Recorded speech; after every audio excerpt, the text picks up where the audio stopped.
Assalamualaikum, nama saya Nurul Hidayah binti Syamuddin. Hai, Assalamualaikum. Saya Izzatina Zura binti Idris. Hai, Assalamualaikum. Nama saya Nur Amirah binti Amran. Perbincangan itu berkaitkan hal polisi larangan pekerja bertudung mengambil pandangan agensi lain dalam isu tersebut dan mengenai usul memperkenalkan peruntukan baru berhubung isu larangan diskriminasi di bawah Akta Kerja 1955, kata Menteri Sumber Manusia itu. Susulan daripada mesyuarat tersebut juga, JTKSM telah mengeluarkan surat kepada 2 persatuan dan 10 kesatuan sektor perhotelan pada 18 Disember lalu untuk mendapatkan pandangan bertulis berhubung isu polisi larangan bertudung.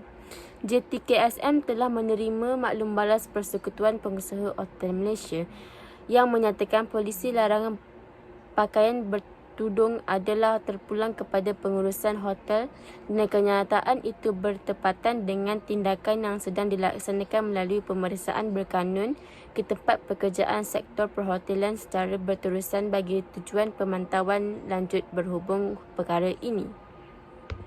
Saya akan membentangkan latar belakang isu mengenai polisi larangan bertudung semasa bekerja.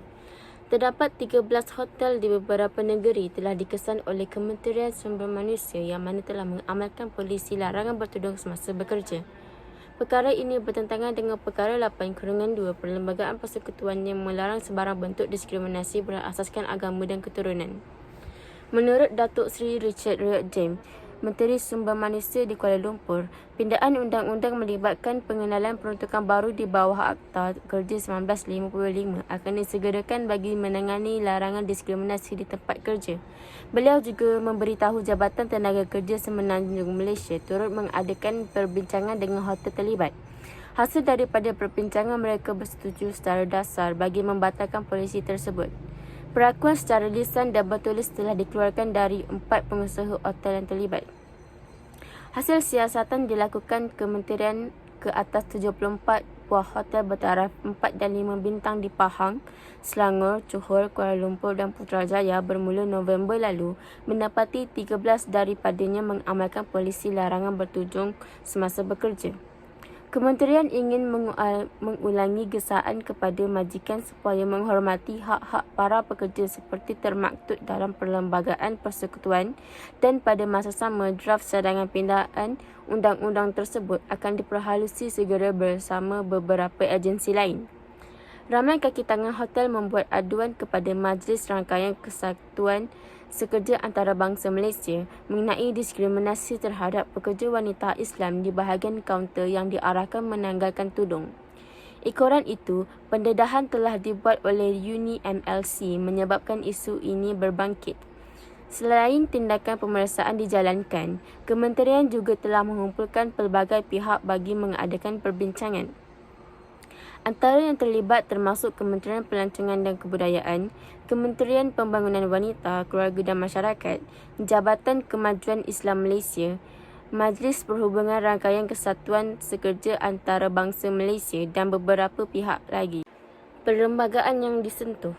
Larangan bertudung terhadap pekerja wanita di bahagian kaunter hotel tidak boleh diterima atau dirunding kerana ia satu penghinaan yang melanggar 3 perkara dalam Perlembagaan Persekutuan. Larangan berkenaan melanggar perkara 3 Perlembagaan Persekutuan iaitu Islam ialah agama bagi persekutuan. Tetapi agama-agama lain boleh diamalkan dengan aman dan damai di mana-mana bahagian persekutuan. Persatuan Hotel-Hotel Malaysia tidak seharusnya mempertahankan dasar yang ditetapkan pengusaha rangkaian hotel antarabangsa, tetapi sebaliknya memberitahu mereka bahawa perkara yang termaktub dalam Perlembagaan Persekutuan wajib dipatuhi dan dihormati bukan sahaja rakyat Malaysia tapi juga orang luar. Ia juga melanggar perkara 8/2 iaitu tidak boleh ada diskriminasi terhadap warga negara semata-mata atas alasan agama, ras, keturunan, tempat lahir atau jantina dalam mana-mana undang-undang atau dalam pelantikan kepada apa-apa jawatan atau pekerjaan. Larangan tersebut turut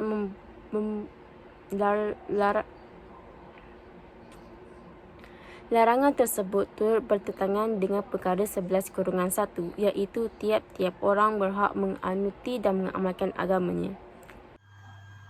Faktor-faktor yang berlaku. Terdapat beberapa faktor-faktor yang mendorong isu tersebut berlaku. Selepas disoal selidik dari beberapa pihak hotel, mereka menyatakan bahawa Persatuan Hotel Malaysia MAH menegaskan tindakan tersebut bukanlah salah satu bentuk diskriminasi seperti yang diwawarkan. Sebaliknya, mereka hanyalah mematuhi polisi antarabangsa dalam perhotelan. Antara faktor berlakunya perkara sedemikian ialah pihak pengusaha rangkaian hotel antarabangsa kurang pengetahuan terhadap budaya dan perlembagaan kita di Malaysia.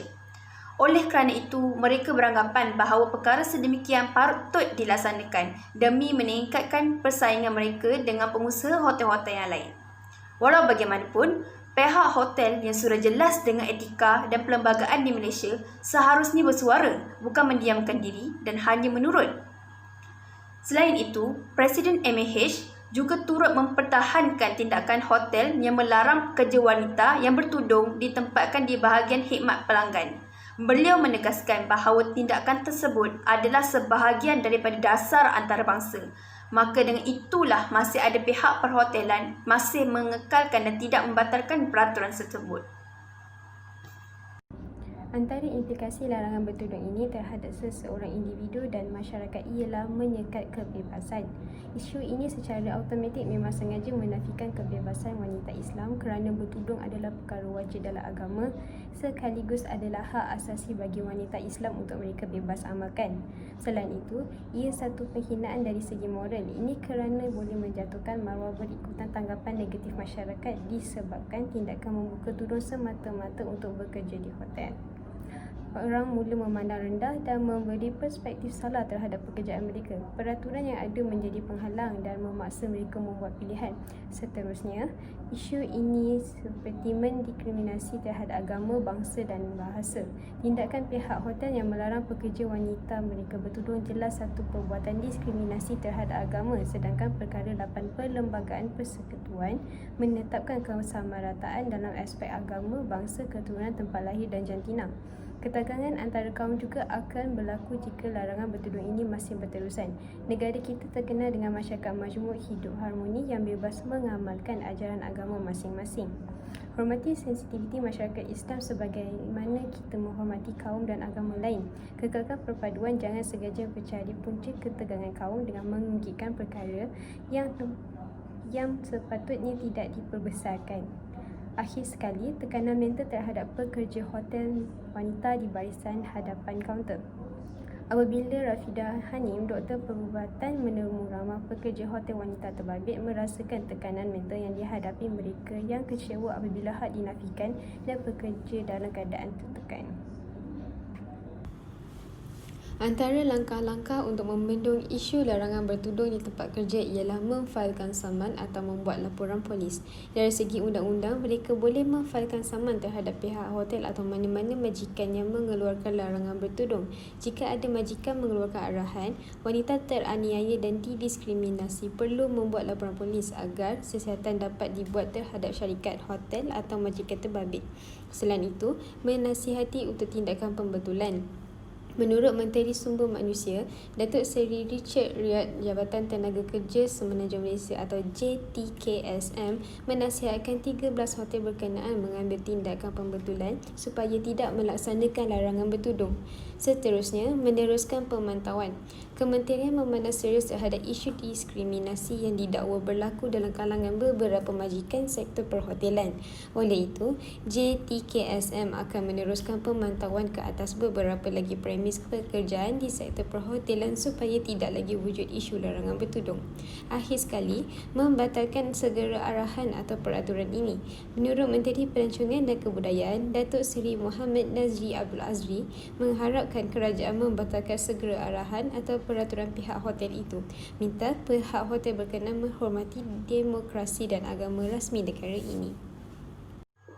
Kesimpulan, walaupun setelah bantahan dibuat dan pihak berkuasa juga telah menegaskan supaya membatalkan segera peraturan tersebut, namun masih ada sebahagian pihak perhotelan masih berdegil dan mempertahankan polisi antarabangsa tersebut. Beberapa spekulasi beranggapan seperti ada agenda tersembunyi oleh pihak tertentu yang menindas pekerja Islam. Bagaimanapun, walau apa pun alasan, larangan bertudung terhadap pekerja wanita frontliner dalam perhotelan adalah salah dan terang-terangan melanggar perlembagaan negara.